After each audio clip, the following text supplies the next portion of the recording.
Zulkifli, kenapa you join keadilan? Cerita sikit. Sebenarnya Kenapa dia pilih parti ni? Saya nak tanya juga. Sebab value parti itu, ya. Justice, nilai parti.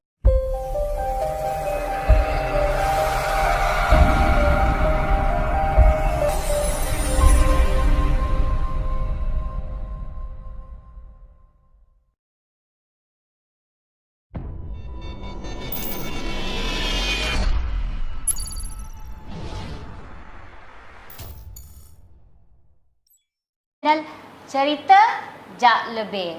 Okey, sekarang hari ni kita bersama dengan YB Nurul Izzah. Okey, so nak perkenalkan? Silakan. Ya, terima kasih. Alhamdulillah, saya Nurul Izzah Noor, Ahli Parlimen Permatang Pauh, dipaksa oleh Saudari Fini daripada Putatan dan juga Saudara Timothy daripada Kota Kinabalu, kedua-dua pimpinan muda Parti Keadilan Rakyat Negeri Sabah, untuk bersama dalam slot Cerita Jak Lebih. Silakan saudara-saudari, ya, tanyakan saya soalan pada malam ini. Okey, Timothy, soalan pertama. Soalan pertama, pertama sekali, selamat datang ke rancangan kami malam ini. So, YB seorang yang merupakan tokoh bagi Parti Keadilan Rakyat. Tapi malam ini kita akan tanya soalan-soalan yang boleh dikatakan panas lah, ya, untuk isu-isu hangat, yang perlu dijawabkan. Jadi yang pertama sekali saya ingin tanya pasal kita terus terang pada isu seperti Viviana, ya. Dia seorang pelajar yang tiada internet, ya. Masalahnya sampai kena panjat pokok. Jadi apakah pandangan YB mengenai connectivity, internet connectivity? Soalan yang baik, Sir Timothy, kerana saya memang percaya bila kita lihat kepada aspek kemiskinan, ia bukan soal kemiskinan dari segi pendapatan. Tidak ada duit semata-mata, tetapi juga akses kita kepada perkhidmatan kesihatan dan perkhidmatan internet. Kerana Viviana merupakan seorang pelajar. Tadi juga saya sempat melawat ada squatter area, kan, rumah panjang dan rumah Stinggan di mana di lereng bukit dalam keadaan yang serba kekurangan. Anak muda yang bernama Angel, beliau belajar bidang mechatronics. Dan lagi-lagi bila kita nampak dalam musim pandemik COVID ini, begitu ramai anak-anak muda seperti Viviana yang memerlukan akses internet bagi meneruskan pengajian mereka. Jadi kita sebagai pimpinan harus mengutamakan accessibility dikala keseluruhan negeri Sabah, termasuk negeri-negeri lain, perlu memberikan ruangan yang mencukupi. Anak muda perlu memuat turun kandungan pembelajaran. Mereka tidak boleh diperlekehkan oleh mana-mana pimpinan kerajaan dalam usaha mereka. Bukan mengeluh. Sebenarnya Saudari Viviana kan sanggup sampai ke tahap mencari punca internet yang terbaik bagi melunaskan impian beliau untuk mendapatkan pengajian. Tapi kita ada dengar, YB, oleh seorang timbalan menteri baru-baru ini, beliau berkata bahawa Viviana dia menipu. Dia seorang menipu. Jadi kerana itu pada saya bila saya bersama keadilan, kita harus ada satu sikap dan prinsip menghormati khususnya anak muda. Bukan soal memaparkan individu atau personaliti semata-mata, tapi menjiwai hasrat mereka. Bila ada menteri atau timbalan menteri dalam kementerian yang sepatutnya melawan berita palsu tapi mengeluarkan dakwaan sebegitu, ianya satu penghinaan. Bukan sahaja buat Viviana, pada saya, kepada semua kita. Kerana kita perlu bermula dengan sifat yang menghormati dan cuba menyelesaikan masalah yang dihadapi oleh rata-rata mereka yang kurang berkemampuan. Dan atas dasar itu, ini penting, ledakan, biar semua rakyat nampak dan rakyat dapat memilih pimpinan dan juga tauladan yang baik yang dapat diketengahkan, yang wajib diketengahkan oleh keadilan khusus di negeri Sabah. Okey. So selain daripada internet, connectivity, itu harus kita selesaikan. Ya. So jadi apakah kelebihan yang keadilan boleh membawa untuk menyelesaikan isu? Ya. Jadi dalam lawatan tadi, semasa saya melawat mereka yang menghuni di kawasan setinggan, keperluan untuk internet, keperluan juga untuk mendapat penempatan dan seterusnya selepas belajar, apakah peluang pekerjaan yang dapat dijanjikan kepada anak muda. Dia bukan soal fokus saja, semua nak dapat kerja kena pergi ke kawasan bandar. Tidak sama sekali. Kita kena sediakan satu konsep di mana adanya industri desa yang dapat menyokong keluaran graduan TVET, graduan universiti bagi mereka terus menampung kehidupan. Semasa saya menjadi pengerusi TVET ketika dahulu, tapak pertama yang kita pilih adalah di negeri Sabah. Kerana walaupun saya ahli Parlimen Permatang Pauh, saya diajar oleh Parti Keadilan Rakyat untuk adil dan mengutamakan negeri yang perlu. Dan moga-moga semangat ini dapat kita teruskanlah demi kelangsungan perjuangan dan juga graduan muda. Okey. Okey, so jadi soalan pertama Wabi dah jawab. Apa boleh garang juga tak apa, kita faham ya. Okey, so soalan kedua pun peluang pekerjaan Wabi dah jawab juga. So kita pergi ke soalan ketiga. Seperti yang saya sedia maklum, rakyat Malaysia rakyat Sabah ni ada dorang masa Covid tu, dorang ada ada terima berita yang mengatakan bantuan Covid tu dorang tak sampai kepada rakyat tu. So apa pandangan YB tentang masalah ni? Fini daripada Petatan kan? Ya, saya.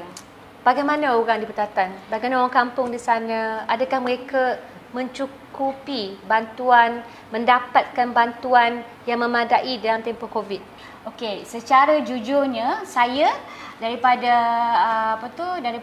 Parlimen Petatan yang YB saya adalah YB Awang Husaini. Alhamdulillah semasa Covid tu dia tak ada dapat peruntukan langsung. Ya, betul. Saya pun potong. Dan dia mengeluarkan duit gaji dia. Masya-Allah. Duit gaji dia untuk membantu semua rakyat. Dan dia buat tu bukan sekali. Masya-Allah. Dia banyak, dia ada fasa 1, fasa 2, fasa 3 dan kami Seri Kandi, AMK dan cabang bersatu padu sama-sama turun padang. Walaupun masa tu kita tak boleh keluar tapi kita ikut SOP lah. Ya. Kita dilihat macam pembantu barisan hadapan. Betul. So alhamdulillah, tapi itu daripada kami Putatan. Saya bersyukurlah sebab dapat YB seperti itu dan paling penting kita nampak dia bekerja. So saya sangat bersyukur dan tapi saya nak tahu juga apa nasib orang yang orang Sabah ni di sesetengah tempat yang tak menerima bantuan Covid tu. Macam mana YB? Itu saya fikir dalam kita bila dalam kesusahan kita juga diberi peluang. Kalau ada pepatah Cina dia sebut kan, every crisis is an opportunity. Jadi ahli parlimen ke adun walaupun terbatas ya, tapi kalau kita ada usaha, pertama adalah mencari data yang mencukupi. Kita tak boleh hanya bergantung kepada data yang formal. Mungkin ada di kawasan-kawasan yang jauh dalam pedalaman tu perlu melibatkan lawatan, turun daripada rumah ke rumah, buat bancian walaupun dalam lingkungan parti untuk mendapatkan maklumat apa sebenarnya yang mereka perlukan. Di peringkat Permatang Pauh, kami nak ukur dulu kemiskinan. Satu. Kedua, bila kita ukur, kita kena cerakinkan data. Maksudnya setiap lawatan yang Fini pergi, rumah mana, keluarga bagaimana, berapa anak dan tanggungan, kita kena pastikan ia disusun dalam satu database yang baik. Barulah kita boleh nilai berapa peratus mendapat bantuan yang diumum oleh kerajaan pusat, kerajaan negeri. Dan kalaupun ahli parlimen menggunakan duit gaji, ini adalah sesuatu tambahan yang amat membantu, tapi kita jangan hilang data tersebut. Ini adalah sebab ya kenapa daripada peringkat awal YB Awang, saya sendiri, ramai lagi YB ya, daripada keadilan yang mendesak agar kerajaan perkenalkan rang undang-undang yang mampu untuk menyelamatkan penyewa, menyelamatkan pekerja yang telah diugut dengan kontrak yang tidak adil. Kalau kontrak tersebut contohnya membenarkan majikan memecat ataupun pemilik premis menghalau sesiapa dengan secara suka hati, itu perlu diselamatkan oleh peringkat kerajaan dan juga pihak berkuasa. Malangnya Kerajaan Barisan Nasional atau Perikatan Nasional lambatlah dia tempohnya diperkenalkan 5 bulan selepas banyak negara lain perkenalkan, jadi banyak syarikat dah gulung tikar dan ini baru peringkat kota. Bagaimana sebagaimana Fini sebut tadi di kawasan luar bandar, di jauh di sana mereka kerja kais pagi makan pagi ya. Jadi semua ini harus kita ambil secara serius dan kerana itulah keadilan. Bila kita sebut nama parti tu, dia juga bertunjangkan keadilan sosial.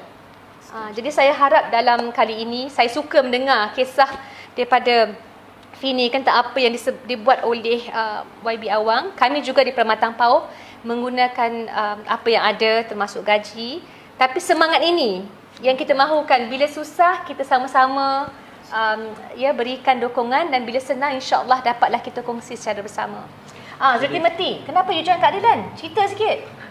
Sebenarnya kenapa dia pilih parti ni? Saya nak tanya juga.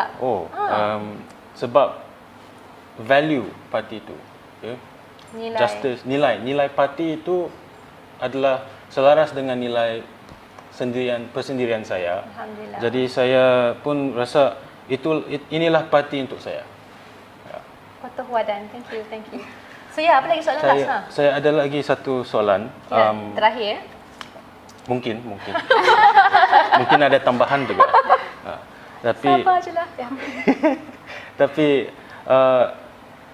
kes Lahad Datu semasa saya tahu ada menteri yang memberi fitnah. Jadi boleh ceritakan pasal kes itu? Ya. Alhamdulillah, kira-kira 2 minggu lepas saya telah diberikan keadilan oleh peringkat Mahkamah Persekutuan di mana telah diperakui saya tidak bersalah dan saman fitnah itu telah dimenangi oleh pihak saya. Bergantung juga kepada Peguam Saudara Ranjit Singh yang telah bekerja keras dan sudah tentu kita mahukan situasi keadaan di mana rakyat kita sentiasa dilindungi.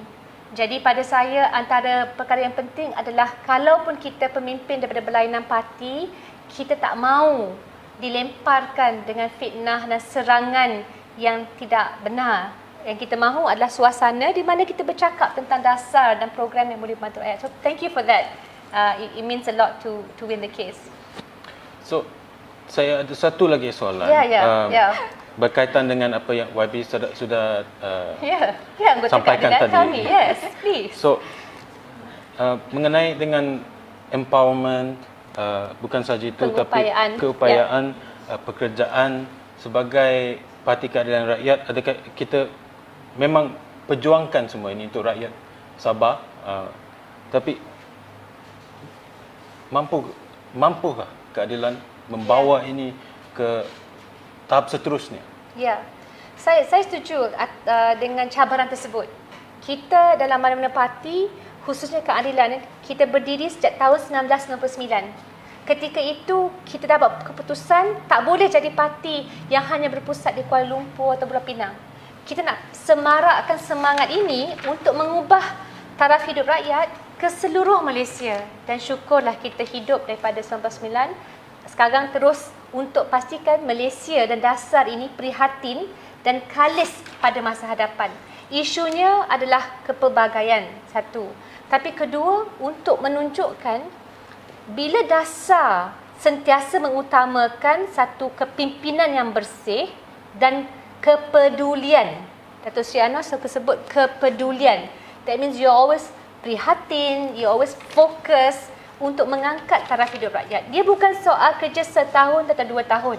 Dia kena secara konsisten, termasuklah ahli parlimen yang sanggup mengorbankan gaji, mengikut keupayaan untuk membantu rakyat di kala susah. Ini ada semangat-semangat yang kita mahu terapkan dan saya pasti atas dasar itu, bila kita perkenalkan dasar, contoh dari segi memastikan akses internet diutamakan serta-merta dan tempoh 6 bulan contohnya bila kita menang. Ini haruslah diangkat dengan strategik menggunakan kepakaran mereka yang layak. Kerana ingat, bila kita cakap tentang kerajaan yang bersih, ia termasuk memilih kontraktor yang layak. Bukan kontraktor yang kita kenal untuk melakukan tugasan yang rumit. Lebih-lebih lagi dalam membina infrastruktur tertentu. Jadi saya adalah seseorang yang amat percaya to realize your dreams, you start with pilots. Jadi di perkhidmatan PAU, di mana-mana pun kita mula dengan skala kecil dan kita kembangkan kerana sesuatu yang berfungsi di skala kecil insya-Allah boleh berfungsi bagi keseluruhan kawasan yang lebih besar dan dengan lebih berjaya. Okay. Terima kasih. So please help us as well. We need the both of you. You are the faces of Sabah dan moga-moga kita berjaya bersama-sama. Tak habis lagi? Ya. Sekejap, kata-kata akhir. Kata-kata akhir. Okey, kata-kata akhir ya. Sebelum penutup, sebab saya tahu YB nak pergi ke menumbuk kan? Bagus satu. Saya curi masa sikit saya sebagai penutup sebab rasanya macam mana kita peluang ni saya bagi peluang dengan YB untuk seru dengan untuk anak-anak muda, rakyat Sabah supaya turun mengundi. You convinced us. Macam you have mana, to convince everyone. Saya mula bersama berkecimpung dalam dunia politik pada umur 18 tahun. Dan saya tahu betapa sedih dan luluhnya hati kita bila hak kita dinafikan kerana kita mahu satu suasana di mana kita boleh menentukan masa depan yang kita pilih. Undi ni bukan sesuatu yang mudah untuk kita kecapi. Lebih-lebih lagi nak dapatkan peluang untuk mendirikan sebuah parti politik ketika itu. Jadi berilah pengiktirafan kepada masa depan anda, kepada diri kita sebagai rakyat Malaysia yang cintakan masa depan yang lebih baik dengan melaksanakan tugas kita dan tanggungjawab kita untuk mengundi. Lebih-lebih lagi bagi parti yang memperjuangkan agenda buat rakyat, dan saya berharap berikanlah undi tersebut untuk calon daripada Parti Keadilan Rakyat. Terima kasih atas jawapan. Thank you. Thank you Fini. Thank you very much Timothy sudi meluangkan masa dengan saya, memberikan saya ruangan. So don't forget to vote. Itu saja. Terima kasih. See you guys again. Jumpa lagi dalam channel apa dia? Cerita Jak Lebih. Bye.